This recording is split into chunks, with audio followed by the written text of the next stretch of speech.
goth, the whimsy, the enchanting, the dark, the dangerous, seduction. Love it all.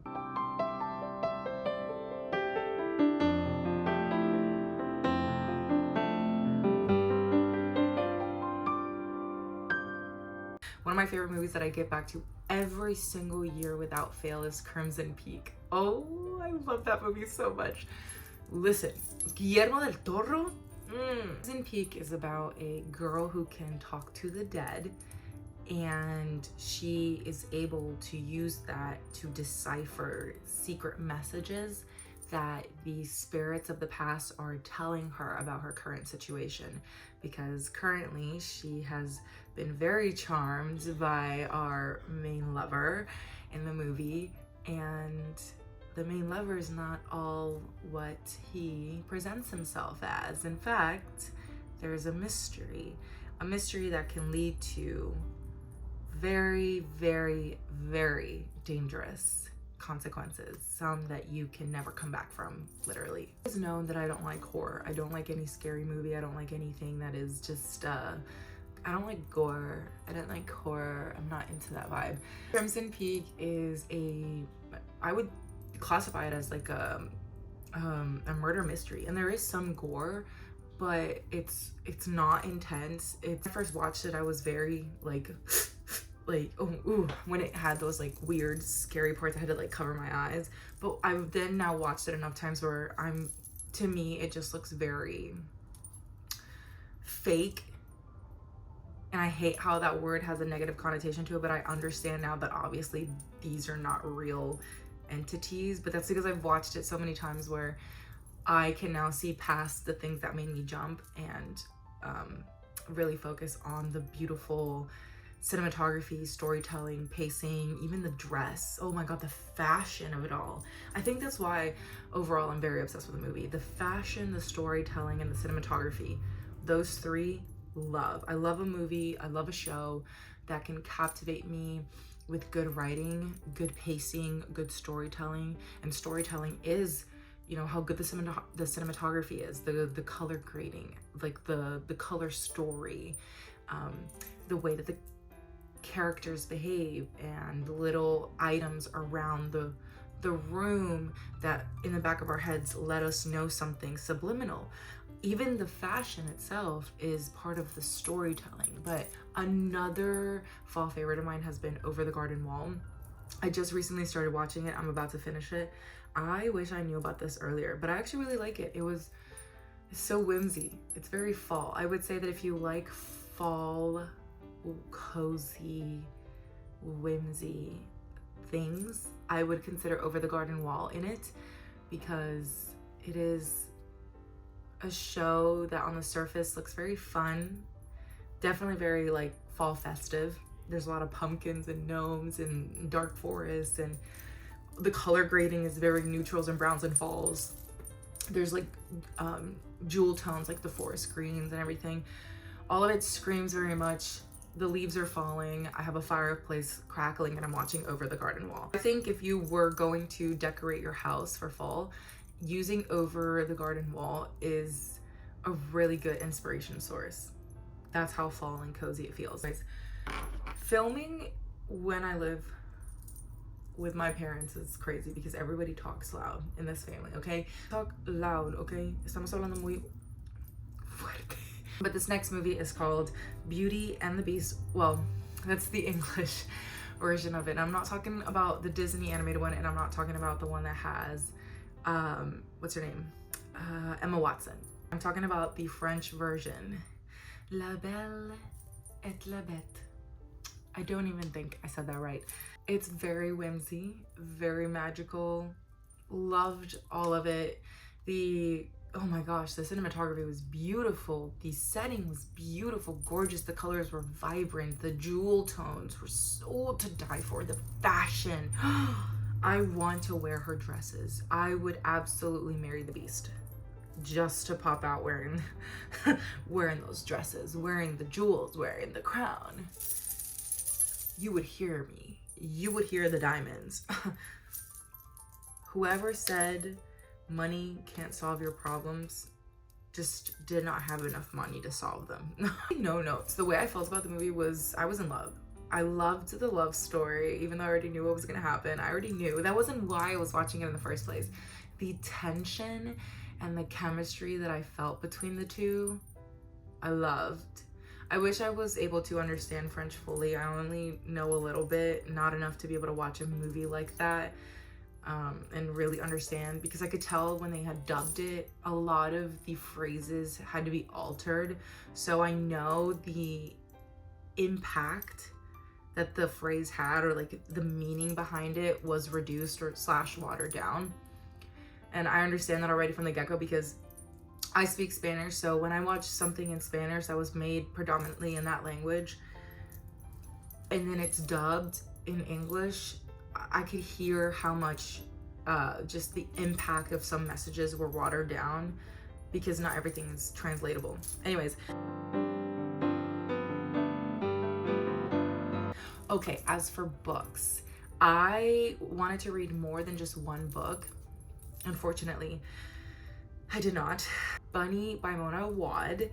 When I tell you this book took it out of me, oh my God, it took it out of me, okay? This is a dark academia horror slash thriller literary fiction book. And she's small, but boy is she mighty. Actually, she's small, but boy is she intense. On the surface level, it's about a scholarship student who often prefers to keep to herself, gets involved with a clique in the elite university that they're currently going into. This clique of girls are very sinister and rich, and they call each other Bunny. So once she gets involved in this, a lot of cult crazy things start happening. So on the surface level, this is giving girl gets initiated into the popular girl cult group. On a much deeper level, this book is nothing of what I just said. And you have to go ahead and find out, because if I say anything else, it's gonna be a spoiler. You either like it or you don't. I wanted this to be my favorite. I wanted this to be a fall slash spooky season favorite, and unfortunately it was not. I am reading currently something that is giving me a complete break from whatever the hell I touched. And it's called How to Fall Out of Love Madly by Janae Casale. A much needed read after consuming drugs. Drugs and visiting the psych ward. I need normalcy in my life, so this is refreshing. Yeah. There are like these free libraries in the neighborhood, and this one that's right near my has bookmarks. My problem is that I never have a bookmark for my books at all. I'm using mail, I'm using a pen, I'm using a receipt. One time I used candy wrapper that did not have any stickiness on it. One time, what else did I used a ponytail, like what's it called, an elastic. Now we're gonna get into products. Yay! Because I actually do like these products and I want to show. This is not fall or cozy in the slightest. It's not a fall scent. It's my surprise. I ended up really loving Boardwalk Delight by Skylar Clean Beauty. I was at Sephora and I really liked their vanilla one. I think it's called Vanilla Sky. When I went into Sephora and I saw this option, the Boardwalk Delight, I was like, I'm interested. I smelled all the perfumes. This one caught my scent instead of my eye, caught my scent, I guess. I don't know. So I decided to buy this one instead of Vanilla Sky, which I had originally intended. I think this is a good option to go with if you don't like how sweet this is. This is incredible. This is like a milkshake. Fall favorite. In fact, I want to put a little bit on me right now.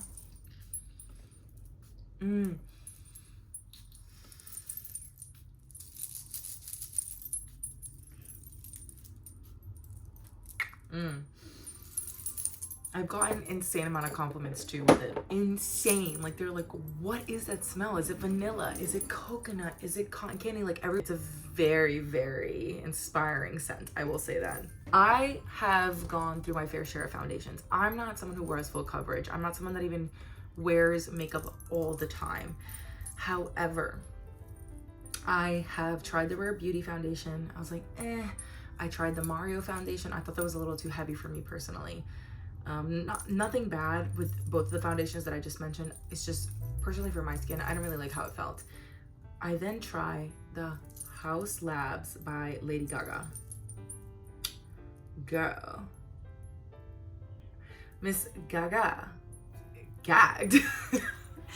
Yo, she knew what she was doing in there. The only thing that I have a problem with this foundation is that it's glass.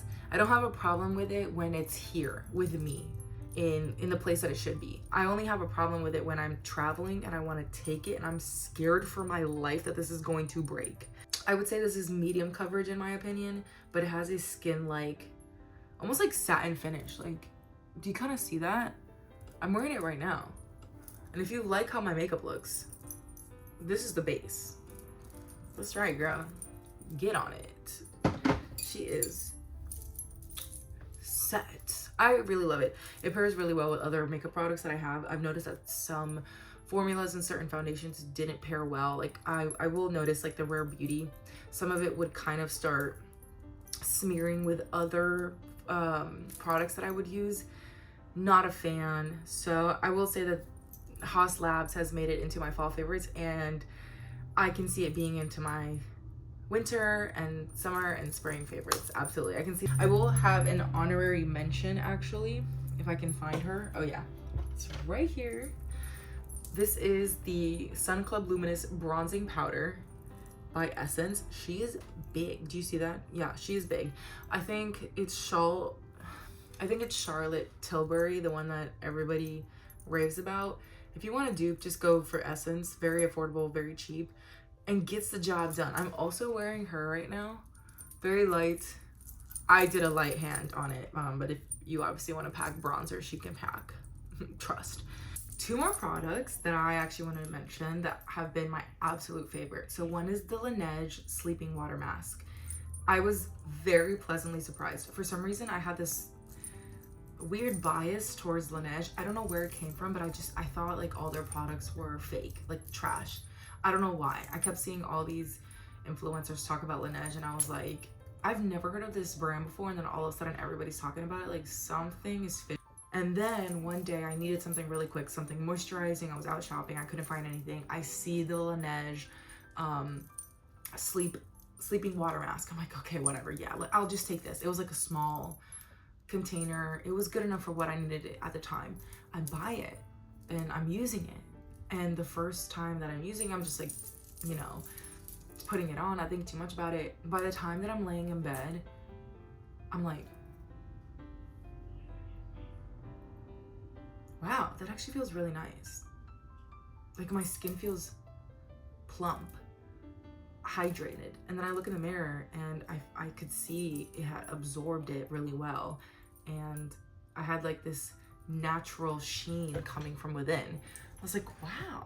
So then I started using it regularly, and I'm still using it now. So it's even on my Christmas wish list. So to this day, I will say that I'm very pleasantly surprised that the Laneige Sleeping Water Mask worked on me in an amazing way. Also, I didn't realize it was Korean skincare, and I love Korean skincare. Speaking about absorption, oh my god, this is one of my absolute fall favorites. Don't play with me. Honestly, bury me with this product. Put a face mask on me, on my cadaver, and just let me go with like the juiciest, plumpest, like most hydrated skin ever. Anyways, it is called the Keratin Daily Mask. It is also Korean skincare, and every time I look in the mirror, my skin is glowing. In fact, people have also complimented on how hydrated and not dry and juicy my face looks.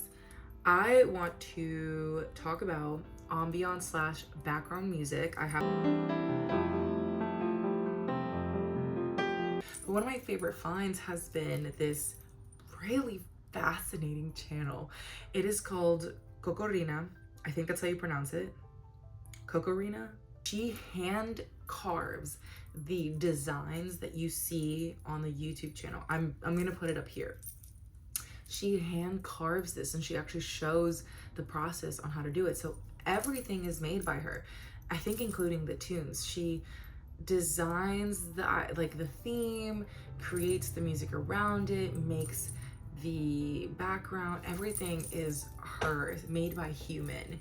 And in a world where everything can be easily created by AI, I really, really, really want to look a lot at human created projects. And this is a really refreshing channel, even if it's just background music. Like on that same note, I really like Rosa Grossa.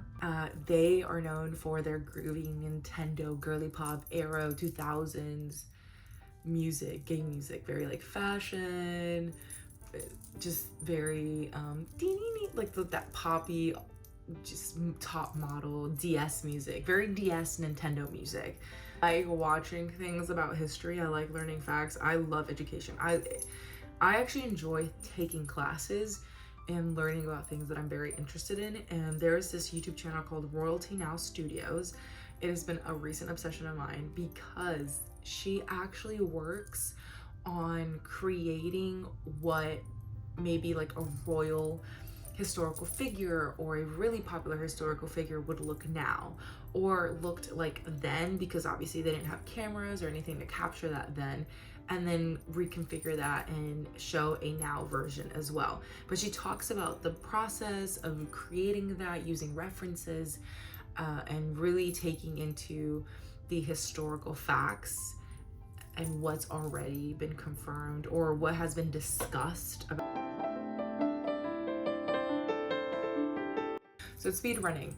I love my English breakfast tea every morning with macadamia milk. Ooh, love it. I also love this local gingerbread black tea that I got, and I pair it with oat or almond. I usually gravitate to almond. I personally really love learning about cordyceps. I'm very fascinated by cordyceps. I'm very fascinated by fungi, very fascinated by mushrooms. I love them all.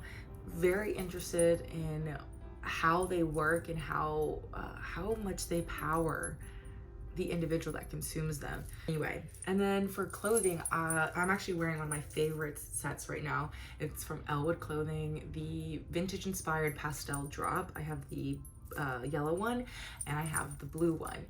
I love this lounge set. So this is the shirt, and then these are the pants. They're very loose. I don't know if can I show them? Yeah, these are the pants. Very loose, very open, very baggy, very long. I'm tall and it actually covers all of my legs. And these babies right here, girl, they have gone with me everywhere. If I can take them, I will put them on. They are so easy to slip on. Finally, I feel like I've been yapping for so long. I have so much footage to go through. Yeah, those are all my favorites for fall that I could at least think of at the top of my head. I have a lot of things that I like. I feel like everything that I talked about has absolutely made it into the favorite category instead of just being like what I liked. And if I talked about everything that I liked for fall, we would be here forever, and I'm tired. My back hurts. My neck hurts. I hope you found this video interesting. I try to make it unique, not just to be about the normal things we gravitate to into showing what our favorites are. I didn't want to make it product heavy. I wanted to add a variety of things in my life that actually made me feel like I enriched my fall. Let me know if you are inspired to check anything out that I mentioned. I would really love feedback. I would like comments. I would love to know what you also consider a fall favorite, because I actually do like watching these videos when I can tell the person is being genuine, because then I get to discover fun new things. And I hope that when people do their favorites, they expand outside of products. They expand to things that they actually are enjoying in their day-to-day life. Like, I really love some of the YouTube channels that I have discovered. So yeah, anyways, I will go ahead and see you in the next one. This is Stells signing off. Bye.